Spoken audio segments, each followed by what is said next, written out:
sedikit mengecewakan, apalagi kita tuh bayar ya kan. Ya, berasa kayak nonton FTV ya kan, Ta. Kita lebih cocok kalau masuk ke televisi ketimbang masuk ke bioskop. Dan bersama-sama kita akan kuasai bumi.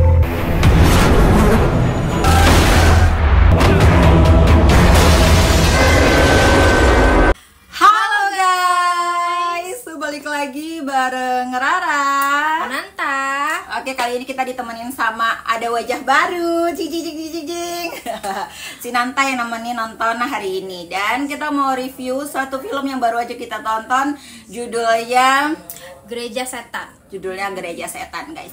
Jadi Gereja Setan ini menceritakan kisah tentang orang yang putus asa. Jadi dia ini ya kayak cerita-cerita anak muda pada umumnya ya kan, membuat satu kesalahan, hamil di luar nikah dan kemudian mengambil langkah untuk nikah, tapi menjelang pernikahannya ternyata calon suaminya malah ketabrak mobil, mengalami kecelakaan dan meninggal karena calon mertuanya ini tidak ingin mengakui calon cucunya yang ada di perut. Jadi dia kayak diasingkan, jadi tidak diterima oleh calon mertua, apalagi orang tuanya yang sebenarnya adalah jemaat taat di sebuah gereja ya kan. Jadi niatnya sih untuk menjaga nama baik keluarga. Jadi dia diasingkan. Nah, ketika diasingkan, dalam perjalanannya ini dia bertemu dengan seorang wanita yang ternyata wanita itu adalah anggota dari aliran sesat Gereja Setan. Nah, disinilah bermula perjalanannya nih guys. Jadi ini tuh sepanjang film menceritakan tentang si siapa tadi namanya? Ripka. Ya, si Ripka ini menjalani kehidupannya gimana dengan kondisi yang lagi hamil, tapi dia ini diajak oleh orang yang baru dia kenal untuk masuk ke aliran sesat ini tadi, kayak gitu guys. Dan kita mau bahas tentang yang sangat-sangat bikin kita kecewa hari ini. Kita udah bayar. Apa yang bikin kita kecewa, Ta? Kecewanya banyak banget. Pertama, sound effect, terus karakter terlalu kaku pemainnya, terus juga mungkin editing apa kayak editnya tuh kurang ya Mbak ya. Itu jelas banget sih. Nah, jadi kita kecewanya nih guys, pertama ya dari awal banget opening film itu kan ada adegan yang calon suaminya Ripka ini kecelakaan. Nah, dari situ aja kita udah lihat ya kalau editingnya tuh jelek banget, yang kayak mobilnya pas ketabrak itu hancur ya, bener-bener hancur kayak kerupuk. Itu ada kayak percikan kaca ya kan, pas kecelakaan tuh ada percikan kaca, itu juga kelihatan nggak natural. Abis itu editing setannya tuh CGI-nya tuh kayak 11-12 film Indosiar ya kan, FTV Indosiar. Jadi ada dua varian, kayak makanan ya kan, ada dua varian dari setannya. Jadi setannya tuh ada yang Lucifer sama yang kayak Goblin kalau aku nyebutnya ya, karena ijo kecil kayak ya Goblin kurcaci lah ya, kurcaci kayak gitu lah ya, pokoknya jelek lah ya, penampilannya jelek lah. Dan ditambah lagi dengan CGI yang sangat-sangat tidak realistis, jadi semakin terlihat jelek dan tidak nyata. Dan juga tadi kayak kata Nanta ya, acting aktor aktrisnya, aduh ini benar-benar mengganggu ya. Sebenarnya tuh filmnya kan idenya segar ya. Di Indonesia tuh biasanya horor tuh selalu mengangkat tentang yang basicnya Islam. Nah ini kita baru ketemu yang Kristiani kayak gitu kan. Harusnya bisa diangkat jadi film yang menarik. Ya kan, menarik gitu, karena punya isu yang berbeda dari film lain ya kan. Tapi kenyataannya malah pemerannya jelek-jelek ya kan, bukan jelek mukanya ya, tapi dari karakter tidak dari menjiwai. Bener, emosinya kita nggak dapet, kayak nangis kita bingung ini nangis atau ketawa ya kan. Abis itu pemerannya kita pada nggak tahu kecuali Jonas Rivano ya kan, sama Mongol yang kita tahu. Dan Mongol itu basicnya bukan aktor ya kan, dia pelawak. Nah, jadi kita cuma notice yang benar-benar aktor tuh Jonas Rivano, sedangkan yang lainnya tuh kayaknya pendatang baru ya kan. Mungkin udah pernah main 1 atau 2 film sebelumnya, tapi kita belum notice ya kan, karena emang masih sejarang itu filmnya. Jadi kelihatan banget masih kakunya ya kan. Jadi kayak apa ya, kesannya kayak film ece-ece ya, kayak ece-ece Indosiar, SCTV mungkin. Ya kayak FTV yang asal jadi dan sangat disayangkan. Sebenarnya filmnya tuh menghibur, tapi jangan masuk ke 21 ya kan? Iya dong. Jangan masuk ke 21. Kalau untuk sekelas kita bayar tiket, ini tuh bikin kita kecewa dan bikin penonton ngerasa, duh rugi banget sih menghabiskan waktu dan juga uang kita untuk nonton ini film gitu. Jangan sampai deh ada produser-produser lain atau sutradara lain yang bikin film yang bikin kecewa kayak gini ya kan? Betul, betul. Sound effect-nya tadi seperti kata si Nanta ya kan, sound effect-nya banyak banget yang mengganggu, kayak langkah kaki yang terlalu kencang, habis itu suara buka pintu, suara denting minuman ya kan. Itu tuh kayak apa, terlalu apa ya, volumenya lebih tinggi. Volumenya lebih tinggi ketimbang suara aktornya, dialog aktornya. Jadi lumayan mengganggu. Jadi film Gereja Setan ini plotnya lurus aja, nggak ada plot mundur, nggak ada campuran, jadi lurus saja, benar-benar bikin kayak penonton disuguhin satu cerita, ini loh ceritanya kayak gitu, nggak ada yang bikin kita berpikiran ini nanti akhirnya bakal seperti apa, ini nanti klimaksnya letaknya di mana, nanti ini kejutannya di mana, itu nggak ada, kita nggak dapat kejutan, kita nggak dapat klimaks. Dan apa ya, kalau dibilang bener-bener gak ada klimaks, ada ya pas yang pas dia penyelamatan si Ripka waktu Ripka mau dikorbankan ya kan. Nah itu agak klimaks, tapi apa ya, tetap nggak greget gitu ya kan. Apalagi B aja kayak gitu, nggak greget karena udah tahu, kayak kita udah nebak oh pasti nanti kayak gini. Cuman yang bikin kita tuh nggak apa ya, nggak di luar ekspektasi kita tuh yang dimana mereka itu bertarung membawa kapak. Di situ si yang untuk menyelamati si siapa namanya Mbak? Ripka itu cuma berdoa dan itu udah kayak gitu loh. Kayak nggak ada perlawanan lagi kah atau kayak gimana kah? Dan di situ di akhir-akhir yang ini tadi ya, yang penyelamatan si Ripka ini tadi tuh kayak apa ya, atmosfernya tuh kayak nggak nyambung ya kan. Jadi mereka itu apa namanya, di situ ada adegan laga ya kan, dimana si cowok pemeran utama itu pengen bantu si Ripka sama satu lagi tokoh agamanya ya kan, pengen ngebantu tapi pengen ngebantu tapi apa ya, mereka habis berantem terus tiba-tiba karena mereka udah nggak tahu lagi harus memberantas orang-orang yang banyak ini seperti apa, karena mereka cuma berdua, terus tiba-tiba mereka kayak berlutut dan berdoa. Nah di situ nggak salah sih ya, kita minta keajaiban dari Tuhan tuh nggak salah ya kan. Kita berlutut berdoa tuh sebenarnya untuk menunjukkan kalau kita berserah diri ke Tuhan tuh cukup dengan gerakan berdoa itu apa namanya, gerakan berdoa sesuai kepercayaan Nasrani ya kan. Betul. Nggak perlu ditambah bumbu-bumbu lagu rohaninya. Nah di situ tuh jadi kayak ceringit banget ya ampun, jadi kayak apa ya, kayak kaku banget ya kan, kayak aneh. Jadi kok tiba-tiba ada lagu rohani dan di situ tuh nggak nyambung. Jadi ibaratnya kita kayak habis olahraga guys, masuk ke satu ruangan ber AC 16 derajat, jadi kayak jep kayak gitu loh. Jadi transisinya tuh nggak smooth, nggak sama sekali nggak smooth. Jadi terasa banget kontrasnya, langsung jelek kayak gitu loh. Dari kita yang awalnya berantem terus tiba-tiba dia berdoa, muncullah lagu rohani ya kan. Nah di situ kelihatan aneh.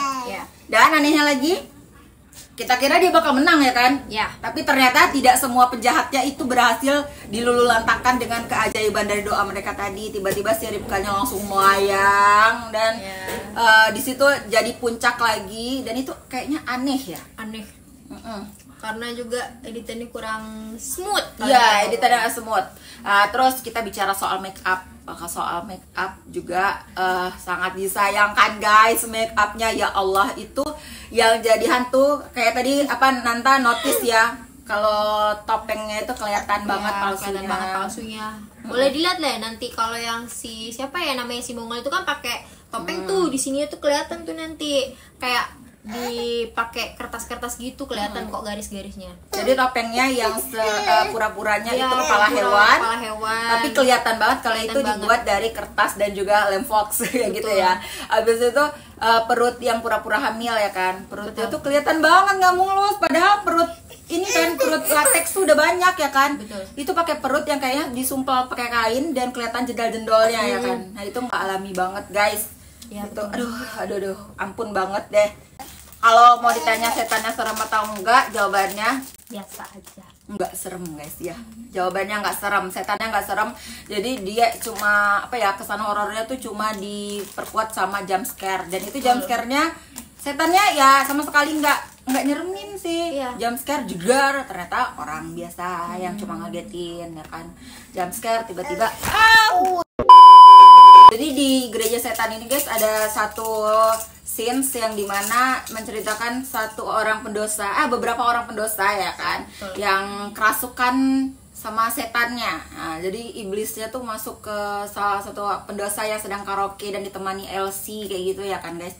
Nah anehnya di scenes ini tuh tiba-tiba dari tempat karaoke kok tiba-tiba dalam hitungan detik langsung jelek pindah ke gereja. Dan yang benar-benar gereja ya, bukan yang gereja setan. Gereja yang benar-benar gereja, dan di situ dilakukanlah exorcise. Kalau kita Islam tuh kayak diruqyah lah ya, kayak diruqyah kayak gitu, dikeluarkanlah setannya. Dan ada dialog ceweknya tuh bilang, aku baru kali ini loh ngelihat orang kesurupan yang manjat dinding ya kan, sampai manjat dinding, terus yang mengalahkan banyak orang yang pegang, padahal adegan itu nggak ada. Nah di situ kita terasa aneh, kayak ada satu bagian yang kepotong tapi kita nggak tahu. Ya kan, di situ letak janggal ceritanya. Terus ceritanya juga mudah ketebak ya, mudah ketebak.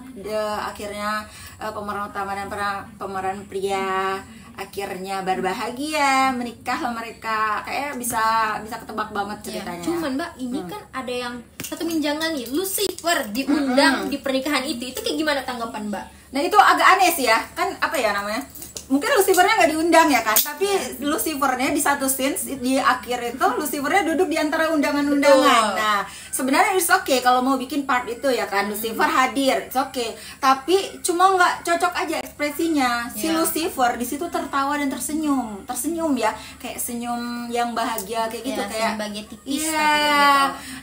Di sini kan Lucifer tuh raja iblis ya kan. Harusnya kalau orang berbahagia menikah kayaknya dia harusnya marah ya kan, marah atau sedih lah ya, kecewa karena dia kalah ya kan dalam pertarungan itu. Tapi di situ dia tersenyum, jadi seolah-olah kayak ini sebenarnya Lucifer atau malaikat, kok dia suka sama kebahagiaan ya kan, dan happy ending kok dia ikut happy ya. Itu satu yang epilognya tuh nggak nyambung di cerita epilognya.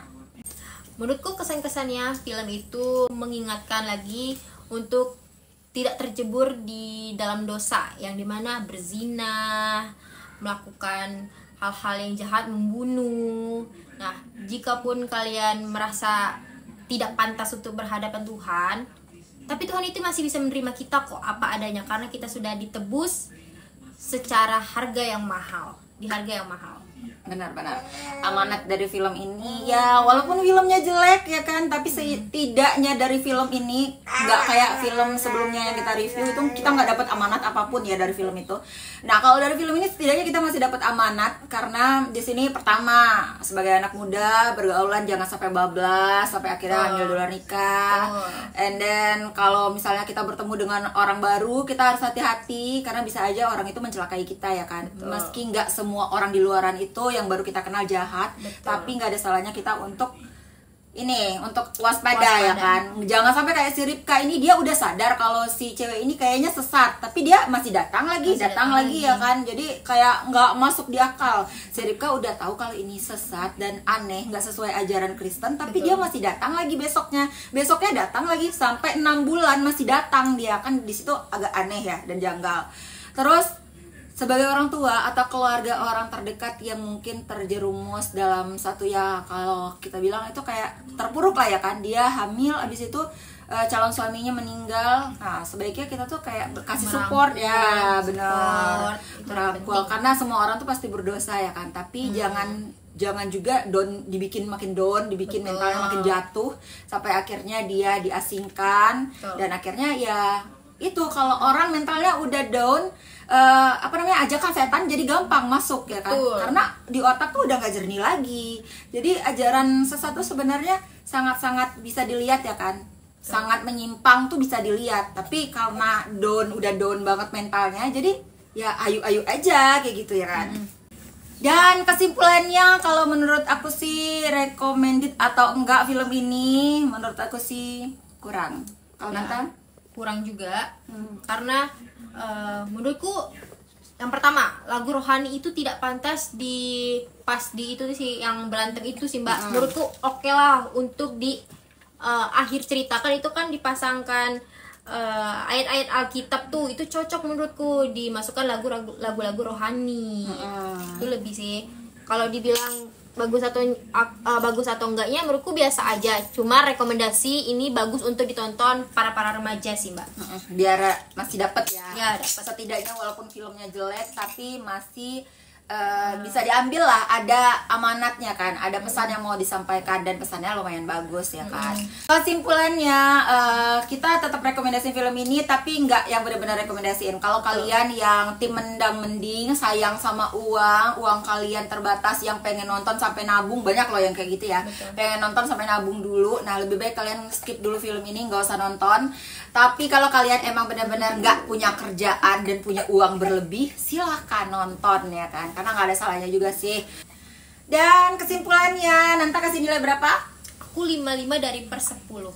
Aku kasih nilai 3/10 karena actingnya kurang, actingnya nggak natural, terus CGI-nya juga kurang, dan apa ya, pokoknya filmnya terkesan ya, sound effect-nya juga asal-asalan, jadi kesannya kayak ini film tuh asal jadi guys.